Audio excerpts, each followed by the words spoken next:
Well, we made it through. We made it to the other side of the great debate of our time, boys. And for better or worse, it will go down as one of those big internet moments. Okay, serious hat on for a minute. Here is how this video is going to go. I'm gonna get together some of my favorite moments, some highlights from the debate. Then I will give my opinion and thoughts on the debate. And then we'll finish it off with some memes, some fun posts, whatever has been going around since the debate concluded. Keep an eye out for my next podcast episode, as that will likely have more of my thoughts on this subject. But for this video, I figured we'd keep it fairly simple, fairly light, fairly fun. Because I can't lie to you, yesterday was a little exhausting. And without wasting any more of your time, here is a little compilation I threw together of some of my favorite moments from the debate. I'm saying that you're running defense for Kahanists who are literally I'm not defending them. Nazis. I'm attacking you. Say it again. I wasn't listening. 900,000 Jews, approximately 700 to 900,000, were forced to become Zionists, not by choice, but because they were forced out. The vast majority went to the fucking Arabs. The anti-Semitic Arabs. There you go. There you go. What? That's my point. Are you okay? I rest my case. Okay, well, I mean, you can... No, you're too fucking delusional to realize what kind of racist nonsense you're fucking chirping on. That was my entire point. It's historic. Thank you. I mean, it's... Ethan, do you blame the English for the Holocaust? No. Who did the Holocaust, Ethan? Just fucking make your point. I'm not playing this silly game. Come on, who did the Holocaust? Just say it. Make your point, dude. I'm not a fucking... Why not? I'm asking you a question. It's a super simple question. Avi Schleim said we left Iraq because... I asked you who was responsible for the Holocaust. Why would I answer such a stupid rhetorical question? Just make your point. What, you know the answer to this, right? Like, come on, what are you looking at on your fucking computer? Like, which country is responsible for the Holocaust? Anytime you want to make your point. I would appreciate if What is happening? Dude, when you already, okay, whatever. You said I would appreciate if you would just listen to one thing I would say. You already said that it wasn't the English, right? It's not the responsibility of the British that the Holocaust happened, right? You understand that. You recognize that, right? Well, I would say the nation most directly guilty for the Holocaust was probably Nazi Germany. Okay. Did you just read that from your laptop? How do you assume that people I literally took it back immediately. What the fuck is wrong with you? I admit I was wrong and took it back immediately when I learned the context. Do you know how that works? Oh my God, there's a lot more. Do you want to keep going? Have you piece by piece? No, it's fucking boring. Now it's boring. My point that I was fucking Anne Frank presenting. is famous for being a pacifist and seeing the good in people despite a fucking Holocaust that took every member of her family but her dad. That's why she's inspiring. This guy went on Twitter and said, fuck Jewish people. Would you think Anne Frank would be less inspiring if she somehow was able to get out If she was like, I want to kill Germans and hang them? Yeah. And took up arms against the Nazis? Would you say that Anne Frank is bad for that? Say Anne Frank is bad for that, Ethan. For something that didn't happen? Anne Frank would be bad if she took up arms against the violent Nazi occupation. Say it. It wouldn't be the same, for sure. It wouldn't be the same. She's famous for being a pacifist and seeing the good in people despite living through a Holocaust. You understand that? Wrong again. A liar. Okay, so you think the IDF is a terror organization? I said yes.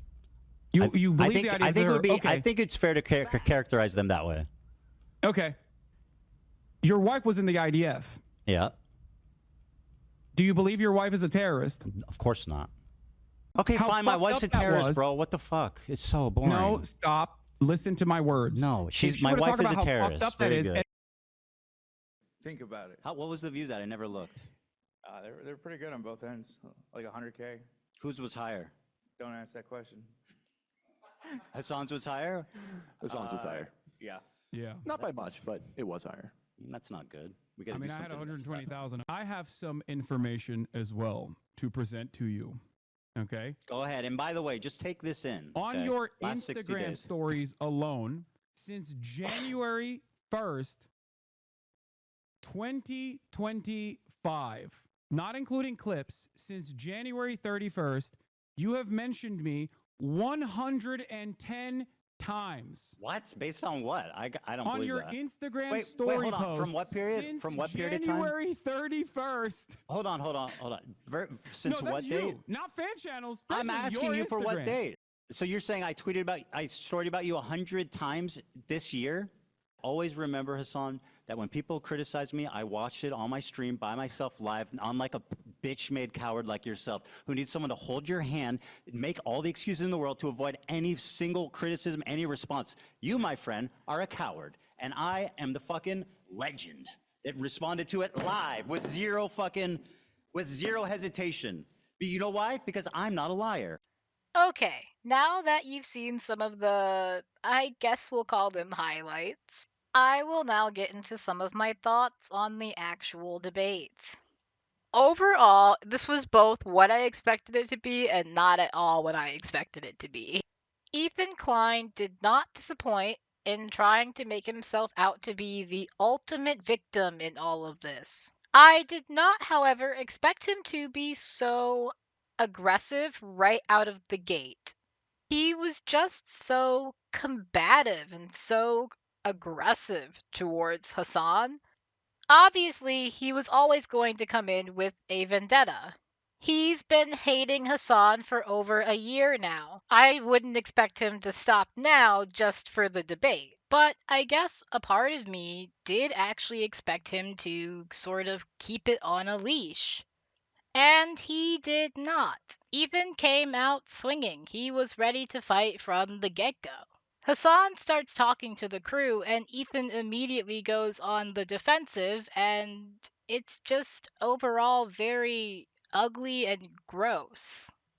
That's the best way I can sum up Ethan's behavior in this debate. It was ugly and it was gross. Ethan obviously blames Hasan for a lot of things. He's accused him of orchestrating a hate campaign against him. He's accused Hasan's followers of harassing him. Now, I will make my stance very clear once again on the topic of harassment and on the topic of Ethan being harassed. Any genuine harassment he has received or is receiving is not okay. Anyone going after his family or his children should be condemned. That behavior is not okay. Ethan is a Jewish man online. I have no doubt that he is receiving anti-Semitism, and I have no doubt that it may have even increased in the last year or so. However, Ethan has made it very clear that he does not distinguish between genuine harassment and criticism of his views and opinions on Israel. And so I am fairly certain that the vast majority of quote unquote harassment that Ethan Klein has received is really just people criticizing him. And since he cannot tell the difference, and since he thinks it is all a hate campaign coming from Hasan's community, he was very hostile in his approach to this conversation, even going as far as to take nearly every opportunity he could to insult Hasan. Ethan made several jabs towards Hasan. He mocked him and made fun of him. The best way to put it is that he was very immature. Which feels silly to say. I mean, calling Ethan immature is like calling a cactus spiky, you know? But if I were coming into this from a neutral standpoint, I can't imagine Ethan came out looking very good. Now, because Ethan was so focused on attacking Hasan, he managed to make very few of the points he was actually trying to make.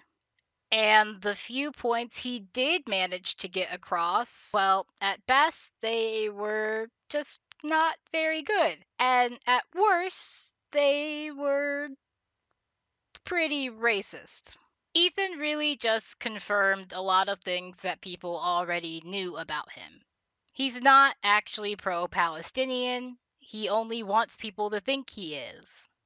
but he can't fake it convincingly enough, and because of that, he has to lash out at everyone who calls him out on it.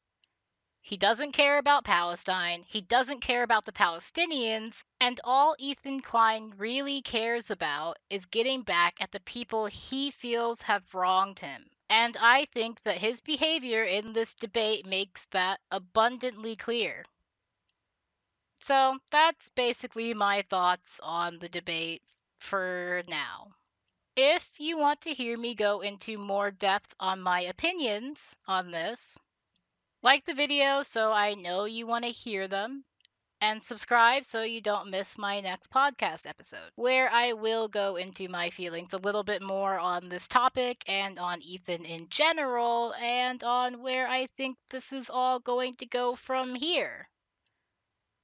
But that's a topic for another day. Let's end it off with some silly stuff. We've got this post from Austin McNamara. This person who's sharing a screenshot of their feed during the debate. Matt Lieb said, "Yes, fine, I admit Israel is doing genocide, and I promise I'll treat it with the urgency it requires after I'm finished deplatforming everyone who has been treating it with the urgency it requires." This play on one of my favorite Oscars moments. Getting Ethan to call Hila a terrorist is a costly concession. That's at least another 2 tattoos. God protect Hasan's bladder. It's been working overtime. What if Ethan Klein saw a therapist instead? Tyler Oakley chiming in. We might not agree on who won, but I think we can all agree that the viewers lost. The update account saying that the debate was finally over. And lastly, this gem of a thread from Adam Friedland. Klein claims Hasan has purchased Diet Coke since October 7th. Piker denies this. Klein telegraphs that he's about to land a haymaker. Eventually, he claims Piker lied about Ethan being a member of the Anti-Defamation League. I was anticipating a kill shot, however, Piker seems to be taking it seriously. Is this just using a war where people die as a reason to have a fight with a person you dislike? They're watching a video where Hasan is reacting to a video of Ethan. There are now 2 Kleins and 2 Pikers on the screen. The content cup has been brought up again. They keep mentioning it. What is it? Now it's a video of Ethan watching Ethan. 3 Ethans, 1 Hasan. They're talking about lived experience.